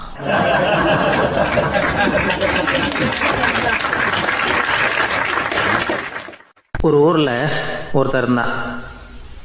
ஏதோ ஒரு சின்ன அலுவலகத்தில் வேலை பார்த்துக்கிட்டு இருந்தான். ரொம்ப ஏழை. வர்ற கொஞ்சம் வருமானத்தை வச்சு வாழ்க்கையை ஓட்டிகிட்டு இருந்தான். ஒரு நாள் தெரு வழியாக அவன் நடந்து வந்துக்கிட்டு இருக்கிறான். தெருவில் ஒரு காசு கிடந்தது. அதை பார்த்துட்டான். அது குனிஞ்சு எடுத்தான். அது ஒரு பழங்கால காசு. அந்த காசு நடுவில் ஒரு துளை இருந்தது. அதாவது துளையிட்ட நாணயம். பழங்காலத்தில் புழக்கத்தில் இருந்த ஒரு நாணயம் அது. துளையிட்ட நாணயம் கிடச்சிதுன்னா ரொம்ப நல்லது, அது அதிர்ஷ்டம் அப்படின்னு ஒரு நம்பிக்கை உண்டு. இவன் கையில் அது கிடைச்சதும் ரொம்ப சந்தோஷப்பட்டான். இனிமேல் என்னுடைய கஷ்டம்லாம் தீரப்போகுது, அதிர்ஷ்டம் என்னை தேடி வரும், நான் பணக்காரன் ஆகிடுவேன் அப்படின்னு சொல்லிட்டு அந்த காசை தன்னுடைய கோட்டு பையில் பத்திரமா போட்டு வச்சுக்கிட்டான். அடிக்கடி அதை தொட்டு பார்த்துக்கிறது உண்டு, வெளியில் எடுக்க மாட்டான். இப்படியே கொஞ்ச காலம் ஆச்சு. அதுக்கப்புறம் என்னாச்சு தெரியுமா? நிஜமாகவே அதிர்ஷ்டம் அவனை தேடி வர ஆரம்பிச்சுட்டுது. செல்வம் வந்து குவிஞ்சுது. பணம், பதவி, புகழ் எல்லாம் வந்து சேர்ந்தது. சமூகத்தில் அவன் ஒரு பெரிய மனுஷன் ஆகிட்டான். எல்லாரும் அவனை பாராட்டினாங்க. அவன் எதை தொட்டாலும் வெற்றி, எல்லாம் அந்த காசோட மகிமை அப்படின்னு அவன் மனசுக்குள்ளே நினச்சிக்கிட்டான். தினமும் காலையில் அந்த கோட்டை போட்டுக்கிட்டு தான் வெளியில் கிளம்புவான். புறப்படுறதுக்கு முன்னாடி கோட்டு பாக்கெட்டை தொட்டு பார்த்துக்குவான், உள்ளே காசு இருக்கா அப்படிங்கிறத உறுதிப்படுத்திக்குவான். அதுக்கப்புறம் தான் வெளியில் கிளம்புவான். இப்படியே பல வருஷம் ஓடி போச்சு. ஒரு நாள் அவனுக்கு அந்த ஆசை வந்துட்டுது. அதாவது அந்த துளையிட்ட நாணயத்தை எடுத்து கண்ணால் பார்க்கணும் அப்படின்னு. காலையில் சாப்பிட்டுக்கிட்டு இருந்தான். அப்போ தன்னுடைய மனைவிகிட்ட சொன்னான், ரொம்ப நாளைக்கு அப்புறம் என்னுடைய அந்த நாணயத்தை இன்றைக்கி வெளியில் எடுத்து பார்க்க போகிறேன்னா. என்னத்துக்கு அது, இப்போ அதை பார்க்க வேணாமே அப்படின்னு மெதுவாக இழுத்தாங்க அந்த அம்மா. இல்லை நான் பார்த்தே தீரணும் அப்படின்னு அவன் தன்னுடைய சட்டை பைக்குள்ளே கையை விட்டான்.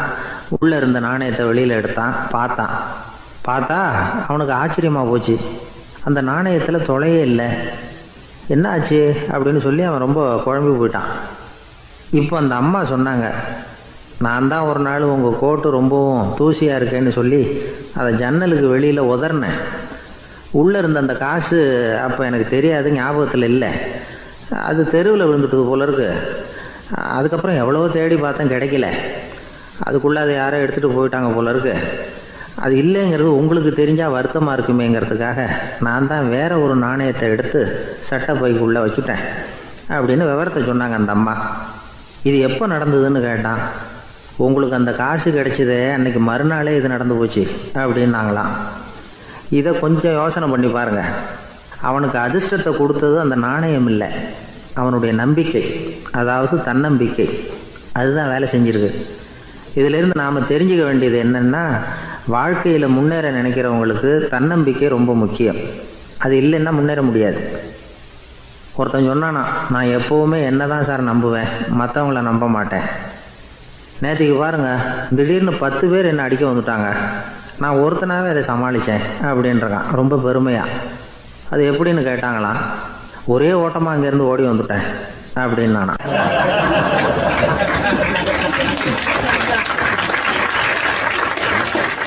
ஒரு பள்ளிக்கூடம் வகுப்பு நடந்துக்கிட்டு இருக்கு. ஆசிரியர் பாடம் நடத்திக்கிட்டு இருக்கிறார். நடத்தி முடித்த உடனே கேட்டார், மாணவர்களே, இதுவரைக்கும் நான் நடத்தின பாடத்தில் உங்களுக்கு ஏதாவது சந்தேகம் இருக்கா அப்படின்னு கேட்டார். அப்புறம் ஒவ்வொருத்தராக கேட்டார். ஒரு மாணவன் எழுந்திரிச்சான். சார், எனக்கு சந்தேகம் எதுவுமே இல்லைன்னா. ஏன்னு கேட்டார். ஏன்னா எனக்கு நீங்கள் நடத்தின பாடம் தெளிவாக புரிஞ்சுட்டுது, அதனால் சந்தேகம் வரலன்னா. இன்னொரு மாணவன் எழுந்திரிச்சான். சார், எனக்கும் சந்தேகம் எதுவும் இல்லைன்னா. ஏண்டான்னு கேட்டார். ஏன்னா எனக்கு நீங்கள் நடத்தின பாடம் எதுவுமே புரியல, அதனால் சந்தேகம் வரல அப்படின்னா. இந்த இடத்துல நாம் கொஞ்சம் சிந்திச்சு பார்க்கணும். இந்த உலகத்தில் எல்லாம் புரிஞ்ச ஒருத்தனுக்கும் சந்தேகம் வராது, எதுவுமே புரியாத ஒருத்தனுக்கும் சந்தேகம் வராது. அறகுறையாக புரிஞ்சுக்கிட்டவன் இருக்கான் பாருங்க, அவனுக்கு தான் அடிக்கடி சந்தேகம் வரும். ஆக மாணவர்களை இந்த 3 வகையாக பிரிக்கலாம். அதே மாதிரி தான் மனிதர்களையும் 3 வகையாக பிரிக்கிறாங்க ஆன்மீகவாதிகள். ஒரு ஆன்மீக பெரியவர் என்ன சொல்கிறார் தெரியுமா? இந்த உலகத்தில் 3 வகையான மனிதர்கள் இருக்கிறாங்களாம். முதல் வகை எப்படி தெரியுமா? இவங்களுக்கு எதையும் தெரிஞ்சுக்கணுங்கிற அவசியமே கிடையாது. ஏன்னா அவங்களுக்கு எல்லாமும் தெரியும். இவங்க ஞானத்தின் முழு வடிவாக இருக்கிற காரணத்தினால அவங்களுக்கு எந்த சந்தேகமும் இல்லை, எந்த கேள்விகளும் கிடையாது.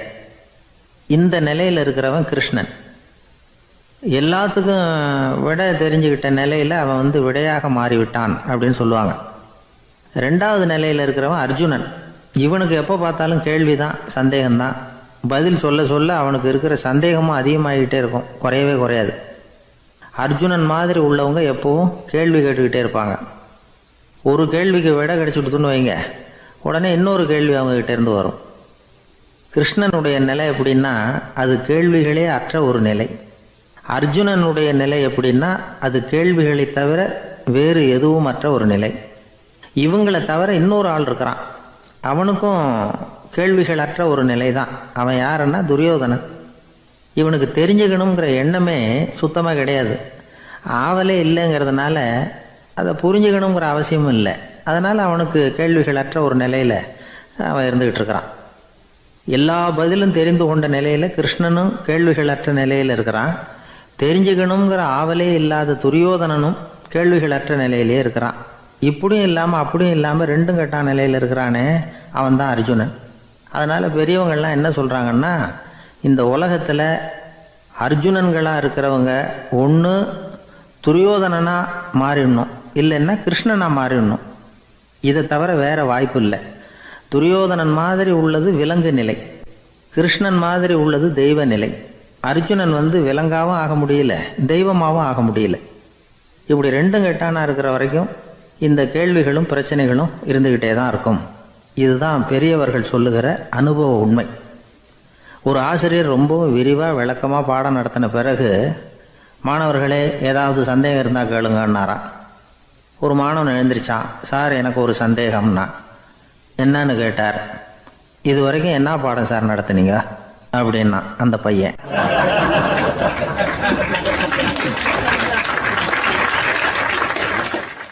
ஒரு ஊரில் ஒரு மன்னர் இருந்தார். ஒரு நாள் அவருடைய அரசவைக்கு ஒரு ஓவியன் வந்தான். அவன் சீனா தேசத்திலிருந்து வந்தவன், தாவோ சிந்தனையாளன். அவன் அங்கே மன்னர் முன்னாடி நிற்கிறான். யாரும் செய்ய முடியாத ஒரு காரியத்தை என்னால் செய்ய முடியும்னா. இவன் இப்படி சொன்னதை கேட்டதும் ஏற்கனவே அங்கே இருந்த அரசவை ஓவியன் ஒருத்தனுக்கு கோபம் வந்துட்டுது. இதோ பாரு, இப்படிலாம் பேசக்கூடாது, நான் வேணும்னா உன்னுடைய சவாலை ஏற்றுக்கிறேன் அப்படின்னா. நாம் 2 பேரும் ஓவியம் தீட்டுவோம், அதை பார்த்துட்டு நம்ம 2 பேரில் யார் சிறந்த ஓவியன் அப்படிங்கிறத மன்னரே தீர்மானம் செய்யட்டும், என்ன சொல்கிற அப்படின்னு கேட்டான் அவன். அவனும் சரின்னு ஒத்துக்கிட்டான். போட்டி ஆரம்பமாச்சு. அரசர் அவங்களுக்கு 2 சுவர்களை ஒதுக்கி கொடுத்தார். 6 மாத காலம் அவகாசம் கொடுத்தார். 2 ஓவியர்களும் அவங்கவுங்க வேலையை ஆரம்பித்தாங்க. இரவு பகலாக வேலை செய்ய ஆரம்பிச்சுட்டாங்க. 6 மாதம் முடிஞ்சது. அரசர் பார்த்தார். முதல்ல தன்னுடைய அரசவை ஓவியர் தீட்டி இருந்த ஓவியத்தை பார்த்தார். ரொம்ப பிரமாதமாக இருந்தது, பாராட்டினார்.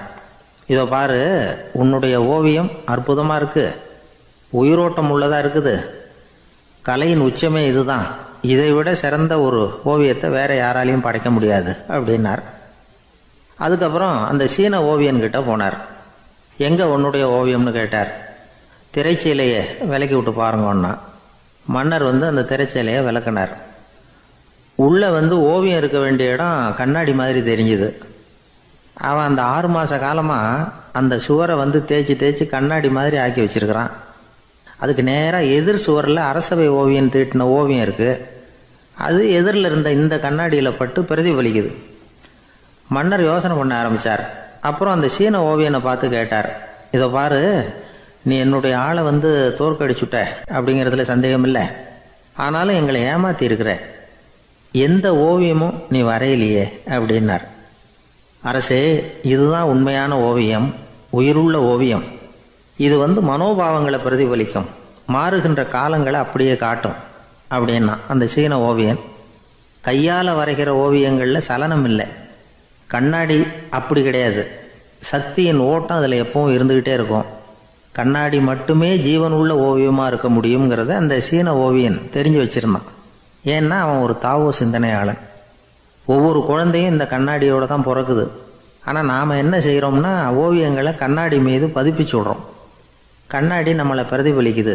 நம்முடைய அழகோ அவலட்சணமோ கண்ணாடியை பாதிக்கிறதில்ல. ஏன்னா அதுக்கு மனம் கிடையாது. கடந்து போன வினாடியை பற்றி அது சிந்திக்கிறது இல்லை. அடுத்த கணத்தை பற்றின எதிர்பார்ப்பும் அதுக்கிட்ட கிடையாது. அதுதான் பற்றற்ற நிலை. மனிதனுக்கு தேவைப்படுறது அதுதான். கண்ணாடிக்கிட்ட இருந்து நாம் கற்றுக்கொள்ள வேண்டிய பாடம் இது. வாழ்க்கையில் மனிதர்களை நேசிக்கலாம், உலகின் அழகையெல்லாம் பிரதிபலிக்கலாம், ஆனால் எதையும் பற்றி கொண்டு விடக்கூடாது அப்படிங்கிறது பெரியவர்கள் அறிவுரை. துயரம்ங்கிறது பற்றுக்களின் சாயை. கண்ணாடி முன்னாடி நிற்கிறப்போவெல்லாம் நமக்கு இந்த ஞாபகம் வரணுமா. ஒரு குடும்ப தலைவர் ஒரு நாள் காலையில் விடிஞ்சு எழுந்திரிச்சதும் சத்தம் போட்டார். யார் இந்த கருங்குரங்கு படத்தை என் ரூமில் கொண்டாந்து மாட்டி வச்சது அப்படின்னு கத்தினார். சமையல் கட்டிலிருந்து மனைவி பதில் சொன்னாங்க. தூக்க கலக்கத்தில் உளராதிங்க, நல்லா பாருங்க, அது படம் கிடையாது, முகம் பார்க்குற கண்ணாடி அப்படின்னாங்க.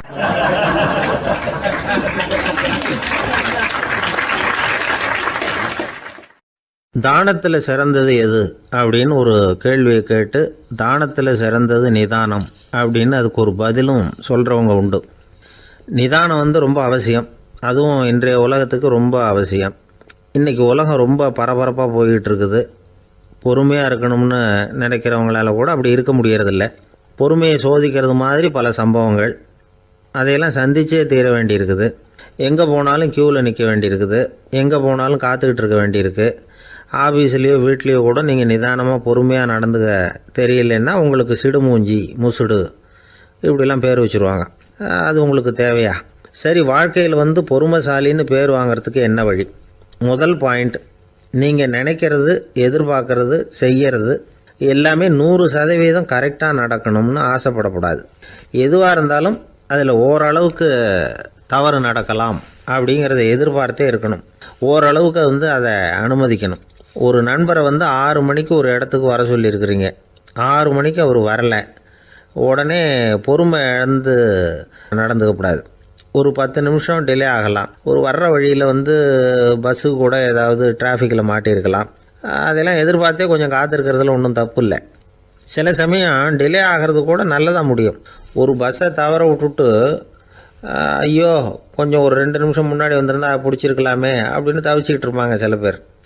அடுத்தபடியாக வர்ற பஸ்ஸு நேரடியாக நீங்கள் போக வேண்டிய இடத்துக்கே கொண்டு போய் விடுற பஸ்ஸாக கூட இருக்கலாம். அது உங்களுக்கு முன்னாடி தெரியாதுல்ல. சில நெருக்கடியான சூழ்நிலைகளை தமாஷா எடுத்துக்கிறதுக்கு பழகிக்கணும். சில இடங்களுக்கு போகிறப்ப காத்திருக்கிறதுக்கு நம்ம மனசை தயார்படுத்திக்கிட்டே போகணும். ஒரு ரயிலுக்கோ பஸ்ஸுக்கோ அல்லது விமானத்துக்கோ கப்பல் பிரயாணத்துக்கோ போகிறப்போ அங்கே போய் நீங்கள் மணிக்கணக்கில் கூட காத்துக்கிட்டு தான் இருக்கணும். புறப்படுற நேரம் கூட மாறலாம். நீங்கள் போய் சேர்ந்ததும் அது உடனே புறப்படணும்னு கட்டாயமாக என்ன? அது மாதிரி சமயத்தில் படிக்கிறதுக்குன்னு சில சுவாரஸ்யமான புத்தகங்களையும் கையில் எடுத்துக்கலாம்.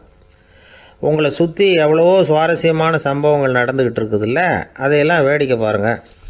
எதுக்காக காத்துக்கிட்டு இருக்கிறோமோ அந்த காரியத்தில் உண்மையாகவே நமக்கு ஒரு அக்கறை இருந்தால் நமக்கு போர் அடிக்காது. சில கோயில்களில் பார்த்துருப்பீங்க, தரிசனத்துக்காக பக்தர்கள் நாள் கணக்கில் காத்துக்கிட்டு இருப்பாங்க. அவங்களெலாம் அழுத்துக்கிறது இல்லை. ஆண்டவனை தரிசிக்கணுங்கிற உண்மையான அக்கறை இருக்கிறதுனால அவங்களுக்கு போர் அடிக்கிறது இல்லை. ஆனால் சில சினிமா தியேட்டரில் கூட பார்க்கலாமே, சினிமா கியூ கூட அப்படி தான். சாயந்தரம் 6 மணி ஆட்டத்துக்கு காலம்பரம் 6 மணிக்கே போய் கூட காத்துக்கிட்டு இருப்பாங்க. அவங்களுக்கெல்லாம் போர் அடிக்காது. படம் பார்க்குற ஆர்வம். இன்னொரு முக்கியமான விஷயத்தை நாம் பழக்கப்படுத்திக்கணும். லிவ் ஃபார் தி மூமெண்ட் அப்படிங்கிறாங்க நிபுணர்கள். ரொம்ப பேர் எப்படின்னா அடுத்தபடியாக நடக்க போகிற விஷயத்திலேயே கவனமாக இருப்பாங்க. அந்த நினைப்புலேயே இந்த நிமிஷத்தை பொறுமை இல்லாமல் கழிப்பாங்க. ஒருத்தர் இருக்கார், அவர் எப்படின்னா ஆஃபீஸ் முடியறதுக்குள்ளேயே சார் 5 மணிக்கெல்லாம் ரெடியாக இருங்க, நாம் அந்த ஹோட்டலில் போய் டிஃபன் சாப்பிட்ணும் அப்படின்னு 4 மணிலேருந்து சொல்லிகிட்டு இருப்பார். 4:55 பரபரப்பாக ஓடி வருவார். 2 பேரும் புறப்படுவோம், ஹோட்டலுக்கு போவோம், சாப்பிட்டுக்கிட்டு இருப்போம். அப்படி சாப்பிட்டுட்டு இருக்கிறப்பே சார் சாப்பிட்டு முடித்ததும் நேராக ஒரு ஜவுளி கடைக்கு போகிறோம் அப்படிம்பார். பரபரக்க சாப்பிட்டு முடிப்பார், புறப்படுவார். ஜவுளி கடையில் அவசரமாக சீக்கிரம் பில் போடுங்க சார், சினிமாவுக்கு நேரம் ஆகிடும்பார்.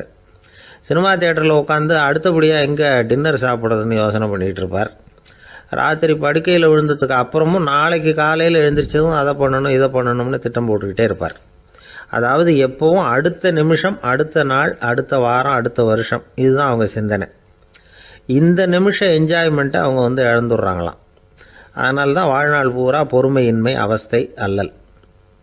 அதனால் நாம் எல்லோரும் வாழ்க்கையில் நிதானமாக இருக்கிறதுக்கு கற்றுக்கணுமா. அதுக்காக இந்த நிதானத்துக்கு வேறு விதமான அர்த்தம் பண்ணிக்கக்கூடாது. ஒருத்தர் அப்படித்தான் ஒரு